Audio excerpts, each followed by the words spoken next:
ಇನ್ನು all the best ಹೇಳಿ ಆಟವನ್ನ ಆರಂಭ ಮಾಡಿದರೆ ಡಿಕೆ ಶಿವಕುಮಾರ್ ಅನ್ನುವಂತಹ ವಿಚಾರ ಗೊತ್ತಾಗ್ತಾ ಇದೆ. ಸಿದ್ದರಾಮಯ್ಯನವರಿಗೆ ಒಳ್ಳೇದಾಗ್ಲಿ ಅಂತ ಡಿಕೆ ಶಿವಕುಮಾರ್ ಮಹಾಯುದ್ಧ ಶುರುವಿನ ಮುನ್ಸೂಚನೆ ಏನಾದ್ರೂ ಕೊಟ್ರ ಡಿಕೆ ಶಿವಕುಮಾರ್? ಯಾಕಂದ್ರೆ ಡಿಕೆ ಶಿವಕುಮಾರ್ ಅವರ ಹೇಳಿಕೆಯನ್ನು ಗಮನಿಸಿದ್ರೆ ಹಾಗನ್ಸುತ್ತೆ.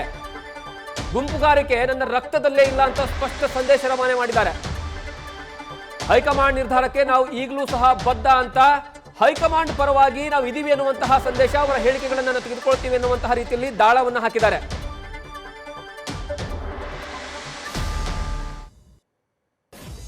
ಶಾಸಕರು ದೆಹಲಿಗೆ ಹೋದಂತ ಹಿನ್ನೆಲೆಯಲ್ಲಿ ಸರ್ ಸಹಜವಾಗಿ ಪರ ವಿರುದ್ಧ ಚರ್ಚೆ ಜೊತೆಗೆ ನಿನ್ನೆ ಒಂದು ಡಿನ್ನರ್ ಮೀಟಿಂಗ್ ಕೂಡ ಆಯ್ತು. ಸಿಎಂ ಬೆಂಬಲಿತ ಸಚಿವರುಗಳು ಹೀಗೆ ಎಲ್ಲ ಕಡೆ ಕೂಡ ರಾಜಕೀಯವಾಗಿ ಜಾಸ್ತಿ ಚಟುವಟಿಕೆ ಶುರುವಾಗಿದೆ sir.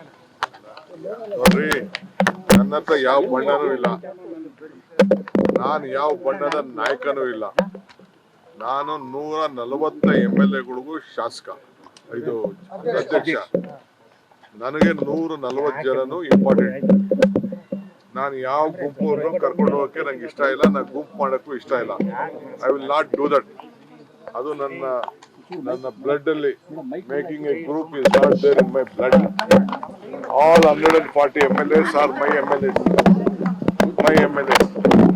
Honorable Chief Minister decided he will reshuffle the government. He will reshuffle the government and cabinet. So all of them are interested that they wanted to become ministers. It is quite natural they will go and meet the leaders of the Delhi.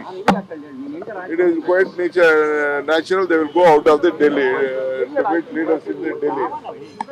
Apart from that, what I can say, they have every right. I have not taken anyone. Some of them went and met Kharge Sahab. Along with Chief Minister also they went in the plane, some of them. What is wrong? They are going, it is their life, whether no one has called them, but voluntarily they are going and showing their faces. They wanted to show their presence that they are in the forefront and they can do work and they want responsibility.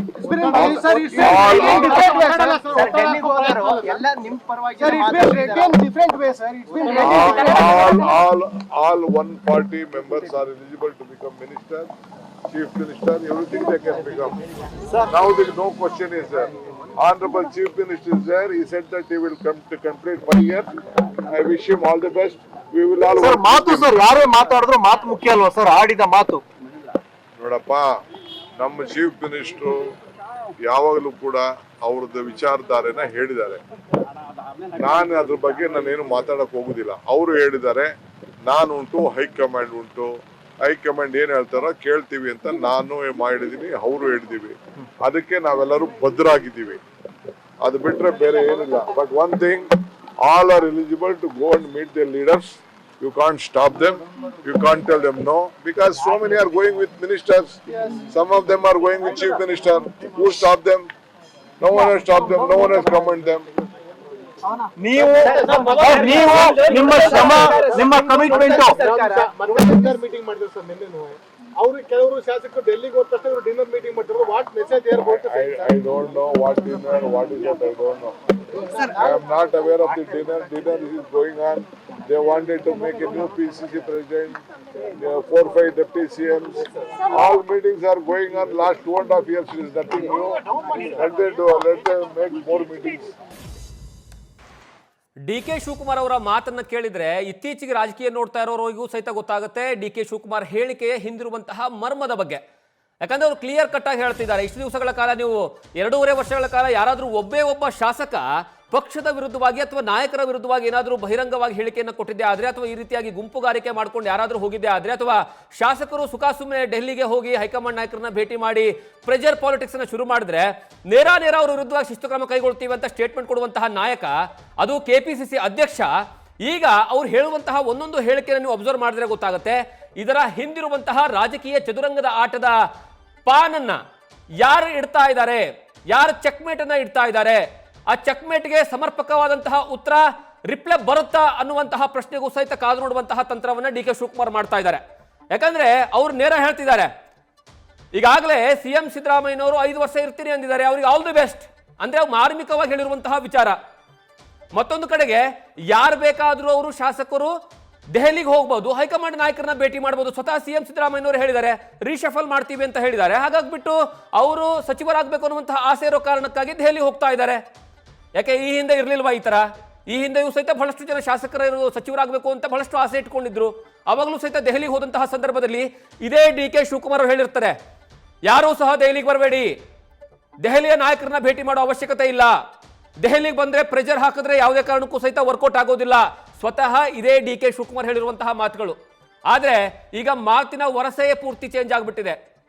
ಯಾರು ಬೇಕಾದ್ರೂ ಹೋಗ್ಬೋದು, ಶಾಸಕರು ಸಚಿವರಾಗಬೇಕು ಅನ್ನೋಂತಹ ಬಹಳಷ್ಟು ಜನ ಆಸೆ ಇಟ್ಕೊಂಡಿದ್ದಾರೆ. ಹಾಗಾಗ್ಬಿಟ್ಟು ದೆಹಲಿ ಹೋಗ್ತಾ ಇದ್ದಾರೆ.